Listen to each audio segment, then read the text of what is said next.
The notification sound on my phone cut through the quiet evening like a knife.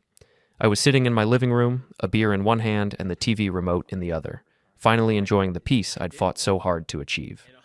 1 year of freedom from Vanessa's chaos, 1 year of rebuilding my life from the wreckage she'd left behind. I glanced at the screen and felt my stomach drop. Her name still had that effect on me, even after all this time. Vanessa. We need to talk. Urgently. This affects both of us. I stared at the message for a long moment, memories flooding back. The late nights when she'd come home smelling like another man's cologne. The lies that rolled off her tongue so easily, I wondered if she even remembered what truth looked like. The stack of divorce papers she'd thrown at my chest that final night, laughing as she walked out. My phone buzzed again. Emily's name appeared, and I smiled despite myself. Emily. Still on for dinner tomorrow? I found this amazing little Italian place downtown. Emily. Vanessa's younger sister, the one who'd shown up at my door with takeout and genuine concern when my world fell apart. The woman who'd helped me remember what loyalty looked like, what it felt like to be truly seen and appreciated. I typed my response to Vanessa first. Another time. I'm busy, with your sister. Then I replied to Emily, can't wait. Pick you up at 7? The satisfaction of that first message was immediate and intoxicating. For a year, Vanessa had been telling anyone who'd listened that I was boring, controlling, not man enough to keep her interested. She'd paraded her conquests around town like trophies, making sure I heard about each one through mutual friends who thought they were being helpful. Well, now she could hear about mine. My phone exploded with notifications within minutes. Vanessa was calling, texting, sending message after message. I turned it face down and took another sip of my beer, feeling lighter than I had in months. The next morning, I woke up to 17 missed calls and 43 text messages. My good mood evaporated as I scrolled through them. How could you do this to me? Emily doesn't know what kind of man you really are. I'm going to tell everyone the truth about you. You're going to regret this, Rick. But it was the voicemail that made my blood run cold. Vanessa's voice shaking with rage. You think you're so smart, don't you? Dating my sister, trying to hurt me? Well, guess what, Rick? I've been planning something for months, something that's going to destroy everything you've built. And now that you've chosen to humiliate me publicly, I'm going to enjoy watching it all burn down. I sat on the edge of my bed, fully awake now, my mind racing. What could she have been planning? What did she know that I didn't? My phone rang. Emily's name appeared, and I answered immediately. Rick? Her voice was strained, worried. Vanessa just left my apartment. She was screaming about you, about us. She said some terrible things. What's going on? What kind of things? I asked, already dreading the answer. She said you were dangerous, that you'd been stalking her, harassing her. She said she had proof that you were trying to ruin her life, and that I was helping you do it. Emily's voice cracked. Rick, she had papers with her, legal documents. She said she was going to make sure everyone knew what kind of man you really were. My heart hammered against my ribs. Emily, listen to me. Whatever she told you, whatever she's planning, none of it is true. You know me. You know I would never. I know, she said quickly. I told her that. I told her she was crazy if she thought I'd believe her lies about you. But Rick, she looked different, desperate, like she was capable of anything. After we hung up, I sat in my kitchen, staring at my coffee and trying to piece together what Vanessa might be planning. She'd always been vindictive, but this felt bigger, more calculated. The mention of legal documents made my stomach churn. I called my friend Pete, an ex-cop who now worked private security. If anyone would know how to handle this situation, it would be him. Rick, my man, Pete's gravelly voice came through the phone. What's got you calling so early? I filled him in on everything, the messages, the threats, Emily's visit from Vanessa. Pete listened without interrupting, which I'd learned meant he was taking it seriously. Sounds like your ex-wife is gearing up for war, he said finally. Legal documents could mean anything, restraining order, harassment charges, defamation suit. With her connections in real estate, she probably knows lawyers who take her case just for the publicity. What do I do? First, you document everything. Save every message, every voicemail, every interaction. Second, you get ahead of this. If she's planning to spread lies about you, you need people who know the truth to speak up first. I thought about our mutual friends, the people who'd watched our marriage crumble. Most of them had stayed neutral, not wanting to take sides. But neutrality wouldn't help me if Vanessa was about to launch a full-scale character assassination. Pete, there's something else. I've been seeing Emily, Vanessa's sister. It's been going on for a few months now. Pete whistled low. Brother, you really know how to complicate things, don't you? How serious is it? Serious enough that I told Vanessa about it when she wanted to talk. Serious enough that I'm not going to let her destroy it with her lies. Then you better be ready to fight for it. And Rick, whatever you're thinking of doing, make sure it's legal. Don't give her ammunition to use against you. After hanging up with Pete, I called my IT consultant friend Sarah. If Vanessa was planning something big, there might be digital evidence of it. Sarah had helped me secure my accounts after the divorce, and I trusted her completely. Rick, how's life treating you? Sarah's cheerful voice was exactly what I needed to hear. I explained the situation, and Sarah's tone immediately became serious. Rick, I can help you protect yourself, but I can't help you spy on her. That's illegal, and it would hurt your case if this goes to court. I'm not asking you to hack her accounts. I just want to make sure mine are secure, and I want to document everything properly. If she's planning to accuse me of harassment or stalking, I need to prove I haven't been doing either. Smart thinking. Bring me your devices this afternoon. I'll make sure everything is locked down tight, and I'll help you set up proper documentation for any future interactions with her. By noon, I had a plan. I would be proactive instead of reactive. If Vanessa wanted to play dirty, I'd make sure everyone knew exactly who she really was. The coffee shop where I'd agreed to meet Jake Morrison felt like neutral territory. Jake had been our mutual friend during the marriage, someone who'd tried to stay out of the drama when things went south. He was also connected to half the professional community in town through his marketing firm. Jake arrived 10 minutes late, looking uncomfortable. He'd always been the peacemaker in our group, the guy who tried to smooth over conflicts before they exploded. Today, his usual easy smile was nowhere to be seen. "Rick, good to see you, man," he said, sliding into the booth across from me. "Though I have to admit, I'm not sure why we're meeting. Things have been complicated since the divorce." I got straight to the point. "Jake, Vanessa is planning something. She's been making threats, talking about legal action, spreading lies about me harassing her. I need you to know the truth before she gets to you with her version." Jake shifted uncomfortably. "Look, Rick, I like you both. I don't want to get in the middle of—" "You're already in the middle," I interrupted. "She's going to call you, probably today. She's going to tell you I'm dangerous, that I've been stalking her, that I'm trying to ruin her life. And when she does, I need you to remember who I actually am." I pulled out my phone and showed him the messages Vanessa had sent, the threats, the voicemails. Jake's eyes widened as he read. "Jesus, Rick, this is intense. What triggered all this?" I told her I was dating Emily. Jake's eyebrows shot up. "Emily? Her sister Emily? Dude, that's what? Wrong? Emily is an adult. She can date whoever she wants. And after what Vanessa put me through, after all the men she paraded around town, she doesn't get to have an opinion about my love life." Jake was quiet for a long moment, reading through the messages again. "You're right. This is way over the line. But Rick, dating her sister, that's going to look like revenge to a lot of people." "Maybe because it is revenge," I said, surprised by my own honesty. "Not the relationship itself. What Emily and I have is real. But telling Vanessa about it? Yeah, that was revenge, and it felt good." Jake laughed despite himself. "I can't say I blame you. She put you through hell." He looked up from the phone. "What do you need from me?" "Just remember this conversation when she calls.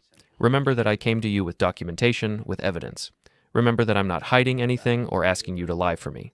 I'm just asking you to tell the truth." We talked for another hour, and Jake filled me in on the local gossip network. Vanessa had been busy over the past year, not just with men, but with building alliances.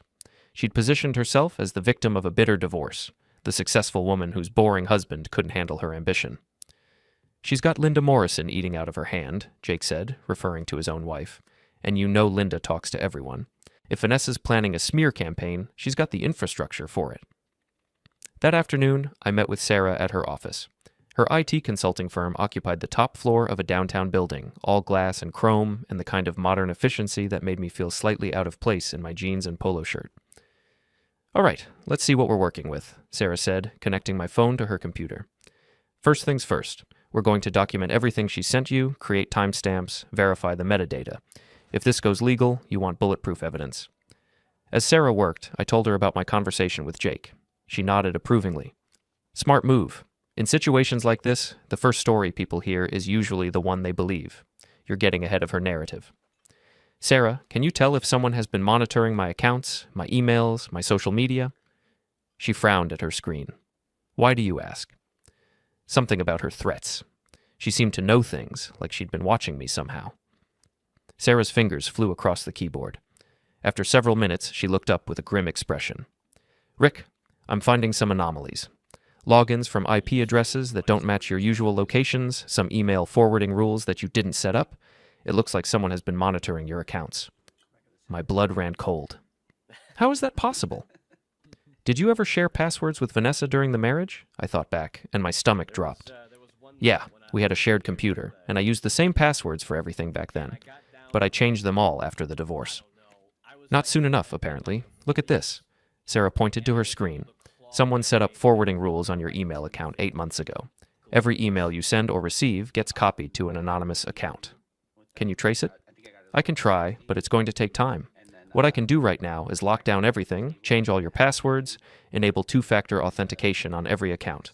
But Rick, if she's been reading your emails for 8 months, she knows about Emily. She knows about your job, your clients, your finances. She knows everything. The violation felt worse than the original betrayal. At least during the marriage, I'd known she was cheating. This was different.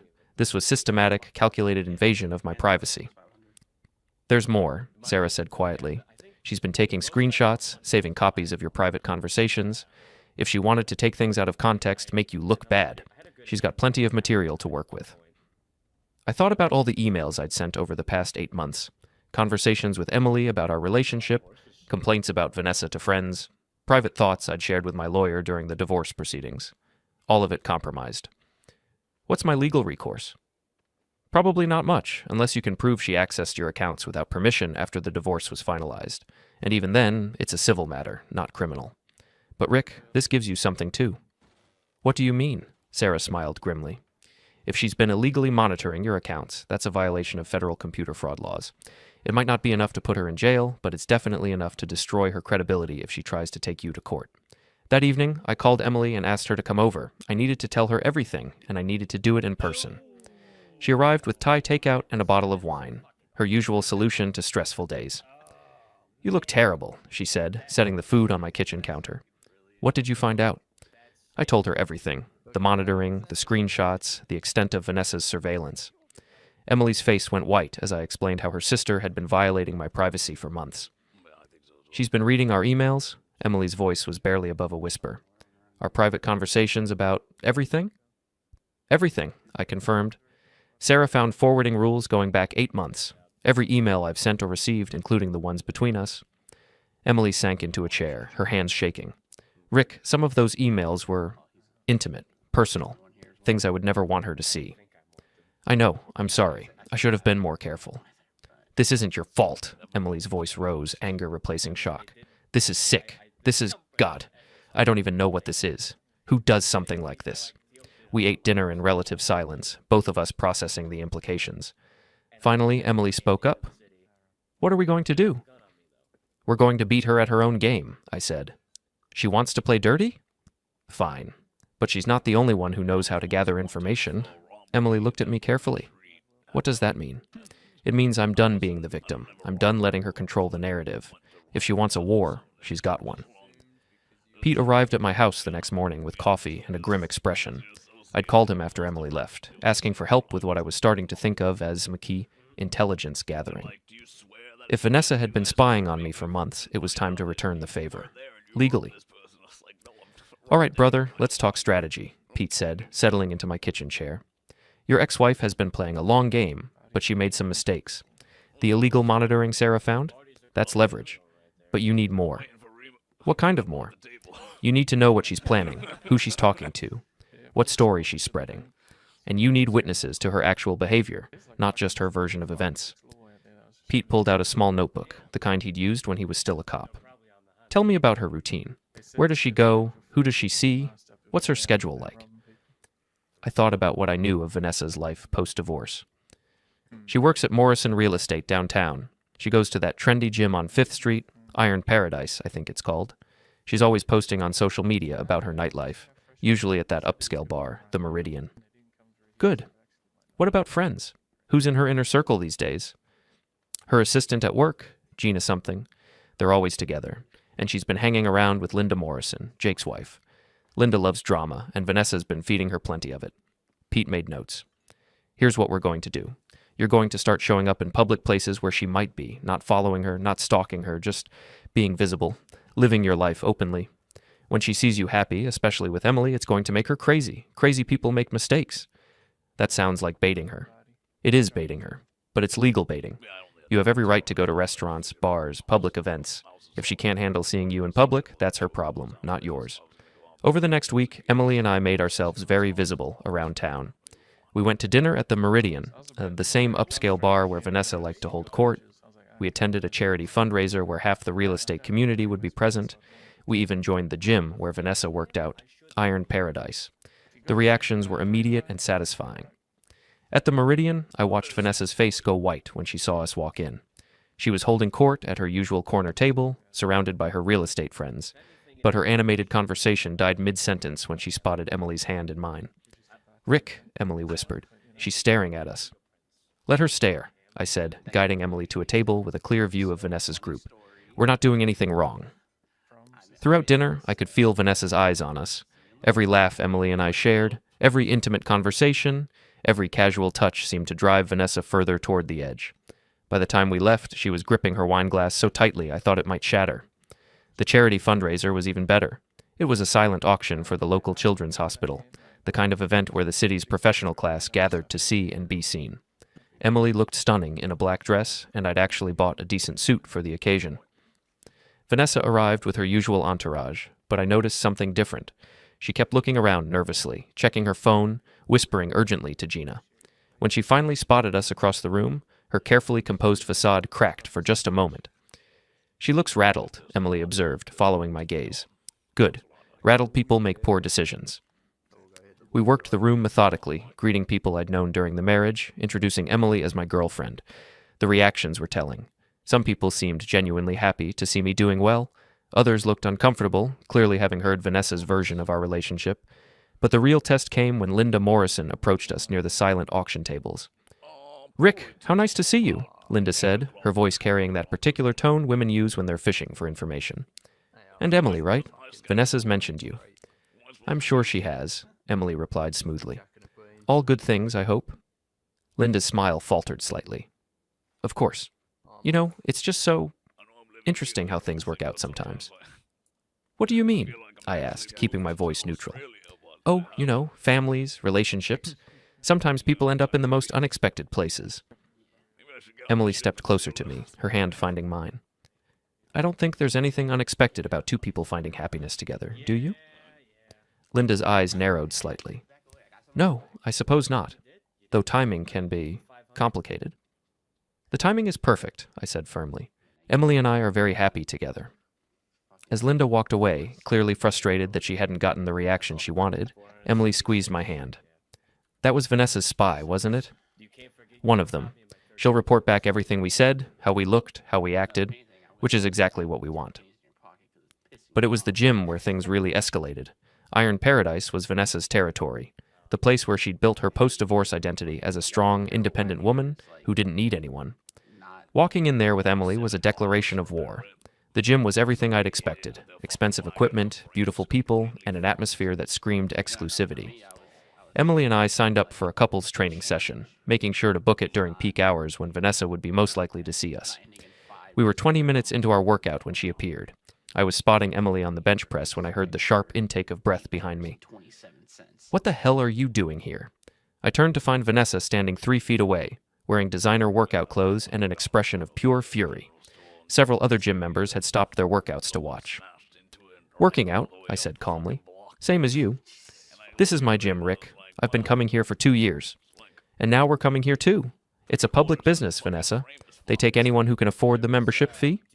Her eyes shifted to Emily, who had sat up on the bench and was watching the exchange with obvious discomfort. "Emily, what are you doing? Do you have any idea what kind of man you're with?" "I know exactly what kind of man I'm with," Emily replied, standing up. "The question is, do you know what kind of woman you are?" The gym had gone completely quiet. Even the music seemed to have stopped. Vanessa's face flushed red, and for a moment I thought she might actually take a swing at her sister. Instead, she stepped closer, lowering her voice to a whisper that somehow carried across the entire room. "You have no idea what he's capable of, Emily. No idea what he did to me during our marriage. But you're going to find out." Is that a threat? I asked, pulling out my phone. Because I'm recording this conversation, and I'm pretty sure everyone here is listening. Vanessa's eyes went wide as she realized how public her outburst had become.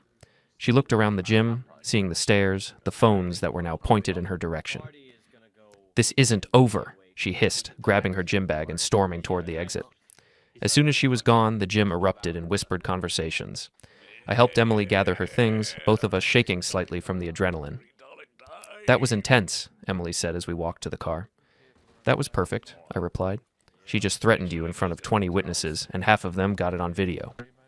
That night, Pete called with news. "Your ex-wife has been busy," he said. "She met with a lawyer this afternoon. My contact at the courthouse says she's filing for a restraining order tomorrow morning." "On what grounds?" "Harassment, stalking, threatening behavior. She's claiming you've been following her, showing up at places she frequents, trying to intimidate her." I felt a moment of panic before remembering Sarah's documentation. She's the one who's been monitoring my accounts. We have proof of that. "Yeah, but that's not how this works, brother. She files first, you respond later. By the time you get to present your evidence, the damage is done. A restraining order goes on your record, affects your job, your reputation. So what do I do? You get ahead of it.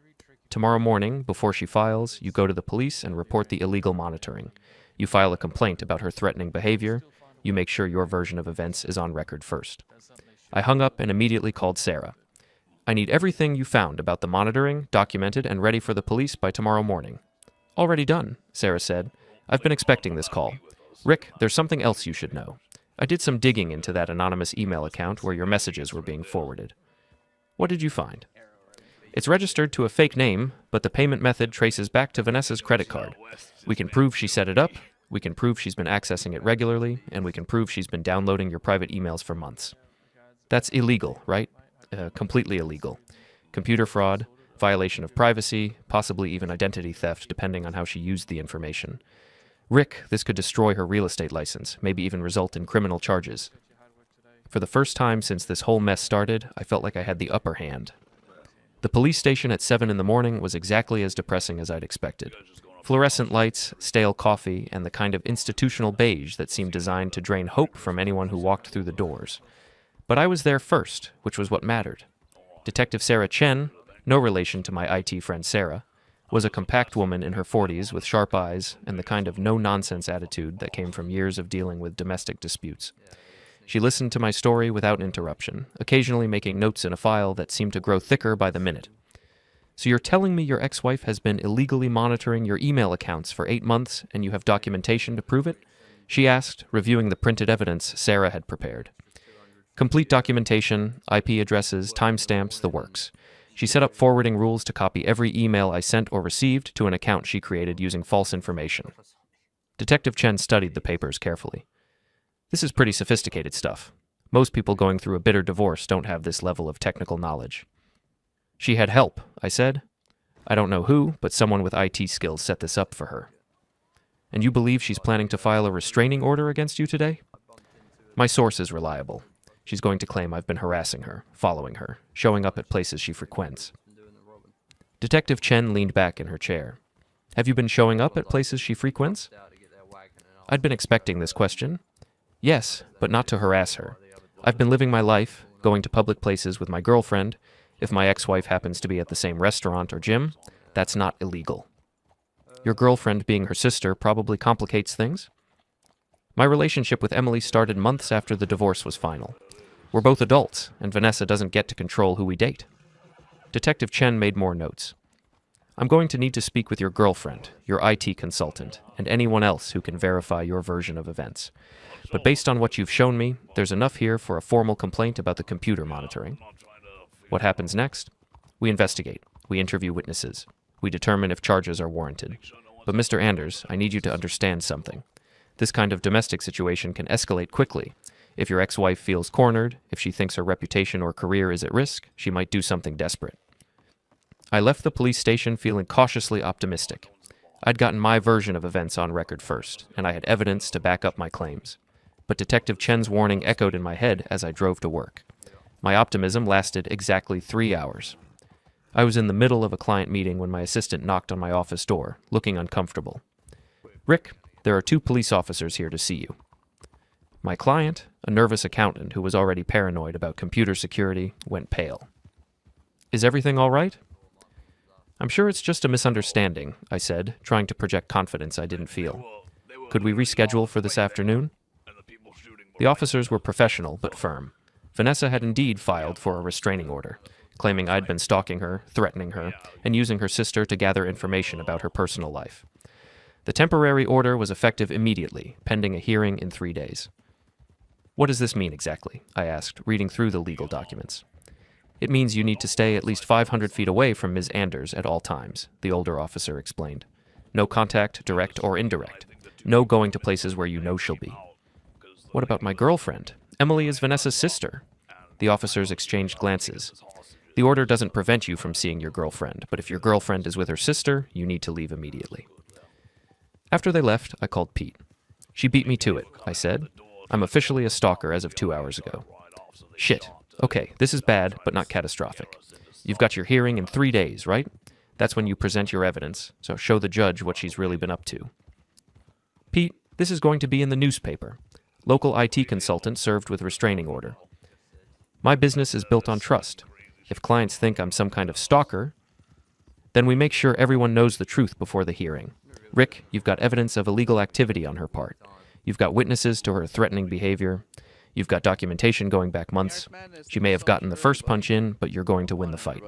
I spent the rest of the day dealing with damage control. I called my biggest clients personally, explaining the situation before they heard it from someone else. I contacted Jake and asked him to spread the word through his network about what was really happening. I even called my lawyer, who'd handled the divorce, to make sure I was prepared for the hearing. But it was the call from Emily that broke my heart. Rick, I'm so sorry, she said, crying. Vanessa came to my school today. She made a scene in front of my principal, claiming you were using me to stalk her. She said I was in danger, that I didn't know what kind of man you really were. What did your principal say? He asked me to take a few days off while things get sorted out. He didn't suspend me, but... Rick, I teach children.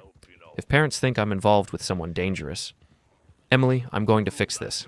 I promise you, I'm going to make this right. How? She's got a restraining order. She's telling everyone who'll listen that you're dangerous. Half the people in town probably believe her by now. That night, I sat in my kitchen with Pete and Sarah, planning our counterattack. The hearing was in 3 days, and we needed to be ready. The key is documentation, my lawyer friend Sarah explained over speakerphone. You need to show a pattern of behavior on her part. The illegal monitoring, the threats, the manipulation. Make the judge see who's really the aggressor here. What about character witnesses? Pete asked. Absolutely. People who've seen her behavior, who can testify to her vindictive nature, but also people who can vouch for Rick's character. Sarah pulled out her laptop. I've been digging deeper into the email monitoring. Rick, she didn't just read your emails, she forwarded specific ones to other people. What do you mean? Remember that email you sent to your divorce lawyer complaining about her behavior during the custody negotiations? She forwarded that to Linda Morrison. And that private conversation you had with Emily about your feelings for her, she sent that to at least 3 people. The violation felt even worse knowing she'd shared my private thoughts with her friends. Can you prove that? I can prove everything: IP addresses, timestamps, recipient lists. She's been using your private emails as ammunition in her gossip campaign for months. That's character assassination, Pete said grimly, taking private conversations out of context, spreading them around town. That's not just illegal, it's malicious. We worked until midnight, building our case. By the time Pete and Sarah left, I had a stack of evidence that told a very different story than the one Vanessa had presented to the court. But I also had a growing sense that this was far from over. Vanessa had been planning this for months, maybe longer. The restraining order was just the opening move in a larger game. The next morning brought more bad news. Jake called to tell me that Vanessa had been busy spreading her version of events throughout the professional community. She's telling people you've been cyber-stalking her, that you hacked her accounts, that you're using Emily to get information about her personal life, Jake said. Linda Morrison is backing up her story, claiming she witnessed your threatening behavior at the charity event. That's completely backwards. She's the one who's been monitoring my accounts. I know that, and you know that, but the story that's spreading is different. Rick, you need to be prepared for the possibility that some people are going to believe her version. What about you? Do you believe her? Jake was quiet for a moment. I believe you, Rick. I've seen the evidence. I know your character. But I'm also going to have to be careful about how publicly I support you. My business depends on relationships with people who might be taking her side. After hanging up, I realized this was bigger than just a legal battle. This was a war for my reputation, my livelihood, my future with Emily. And Vanessa had gotten a significant head start. But I also realized something else. For the first time since our marriage ended, I was truly angry. Not hurt, not disappointed, but furious. She'd crossed a line that couldn't be uncrossed, violated my privacy in ways that went beyond simple vindictiveness. If she wanted to destroy my life, she was going to have to go through me first. The courthouse on Thursday morning felt like a coliseum. I arrived early with my lawyer, David Kim, a sharp family law attorney who specialized in complex divorce cases. We'd spent the previous evening going through our evidence, preparing for what David called controlled warfare. "Remember," David said as we walked up the courthouse steps, "this isn't about winning or losing, it's about presenting facts. Let the evidence speak for itself, and don't let her bait you into an emotional response." Vanessa arrived 10 minutes later with her attorney, a woman I recognized from billboards around town. Margaret Walsh specialized in representing victims of domestic abuse, and her presence sent a clear message about the story Vanessa planned to tell. The hearing room was smaller than I'd expected, more like a conference room than a courtroom. Judge Patricia Williams was a stern-looking woman in her 50s who had a reputation for cutting through nonsense and focusing on facts. "This is a hearing on the temporary restraining order filed by Vanessa Anders against Richard Anders," Judge Williams began. "Ms. Walsh, present your client's case." Margaret Walsh stood and immediately launched into a narrative that painted me as a dangerous, obsessive ex-husband who couldn't accept that his marriage was over. "Your Honor, Mr. Anders has engaged in a systematic campaign of harassment against my client. He's been following her to restaurants, showing up at her gym, attending events where he knows she'll be present. He's enlisted her own sister in this campaign, using their relationship as a way to gather information about my client's personal life."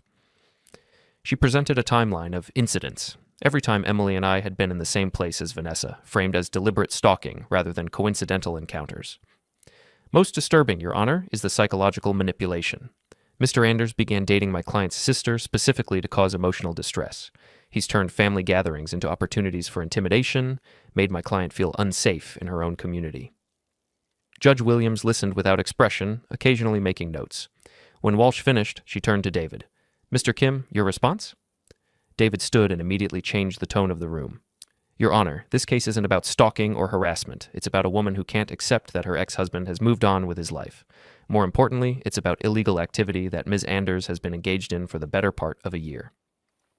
He presented our evidence methodically. Printouts of the email forwarding rules, documentation of the illegal monitoring, timestamps showing months of privacy violations.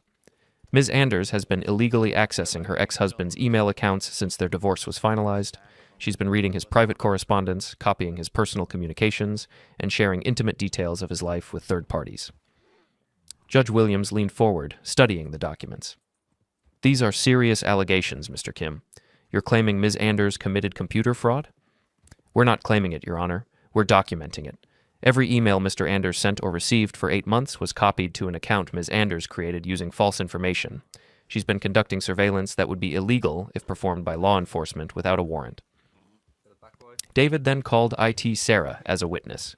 Sarah explained the technical details in clear, simple language, showing how the monitoring system worked and providing evidence that Vanessa had accessed the forwarded emails hundreds of times.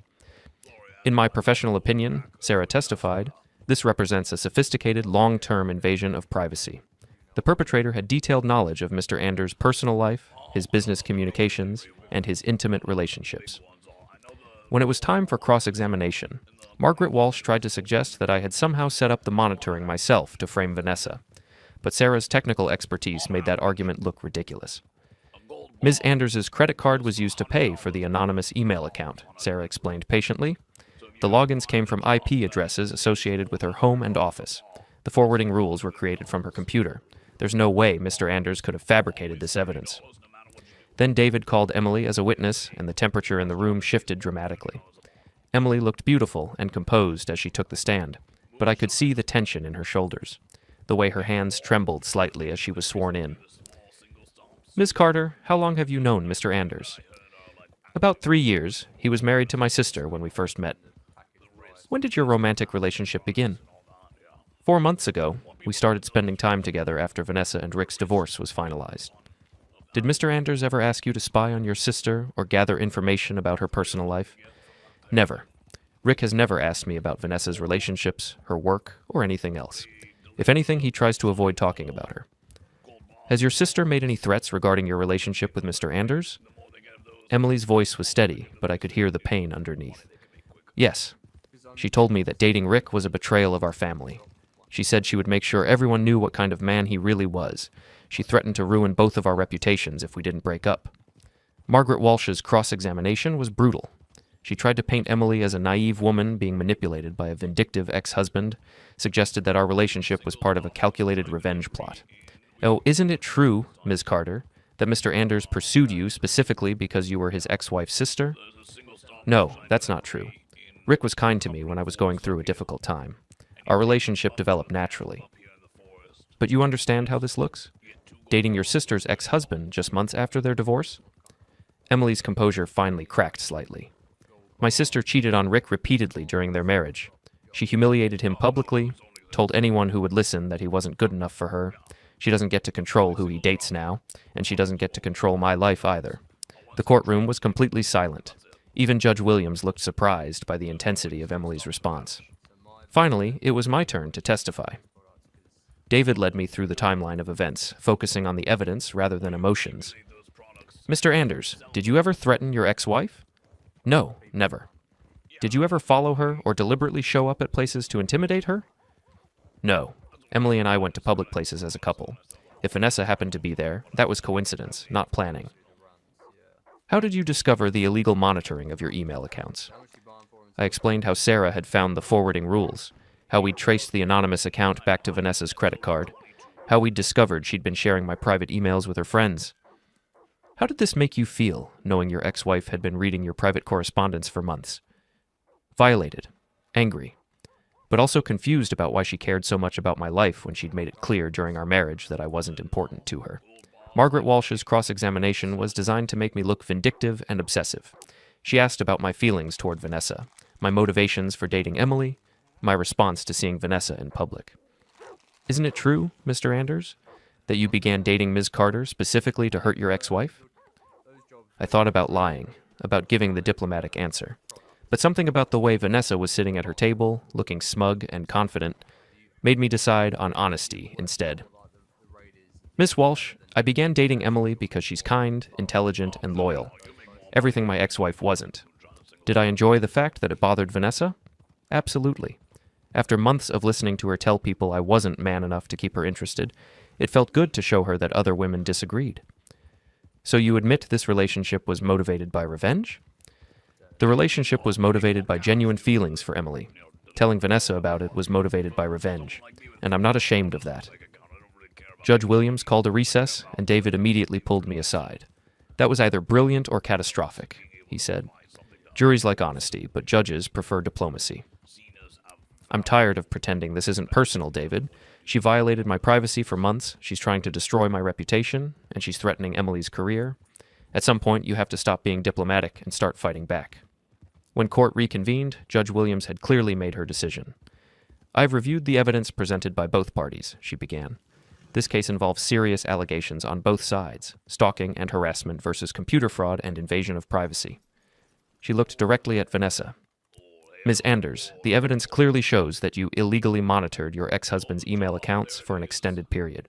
This behavior is not only criminal, it undermines your credibility as a victim of harassment. Then she turned to me.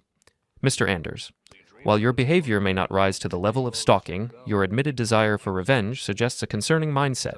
Dating your ex-wife's sister may be legal, but it's also provocative. Judge Williams paused, reviewing her notes. However, the law is clear. A restraining order requires evidence of actual threats or genuinely threatening behavior. Attending public events and dating someone's sister, while perhaps insensitive, is not illegal. Therefore, I'm dismissing the temporary restraining order. However, I'm also referring the evidence of computer fraud to the district attorney's office for potential criminal prosecution. Both parties would be well advised to avoid contact with each other going forward. As we left the courthouse, I felt a mixture of relief and anticipation. I'd won the legal battle, but the war was far from over. Vanessa's reputation had taken a hit, but mine had taken damage too. More importantly, I could see in her eyes as she walked past us that this wasn't the end. If anything, it was just the beginning. What happens now? Emily asked as we stood on the courthouse steps. Now, I said, watching Vanessa and her lawyer disappear into the parking garage. We see how desperate she's willing to get. I had no idea how desperate that would turn out to be.